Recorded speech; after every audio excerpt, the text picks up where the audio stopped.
Here is how you change your Shopify store name. First, log into your Shopify admin panel on a desktop computer. You cannot make this specific change through the mobile application. Once you are logged in, look at the bottom left corner of the screen and click on the Settings gear icon.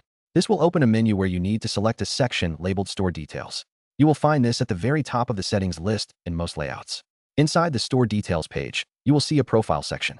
The very first field in this section is labeled Store Name.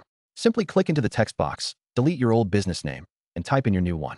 It is important to pause here and understand what this action does. This box controls your legal business name and the name that appears on customer bank statements and in your admin panel. It is not the same as your domain or your public-facing logo text. Before you save your changes, verify that your new business name exactly matches the legal entity registered with your payment processor. Any misspellings here can cause problems with your payouts. Once you are confident the spelling and capitalization are correct, click the Save button in the top right corner of that profile section. A green notification will appear confirming that your store details have been updated successfully.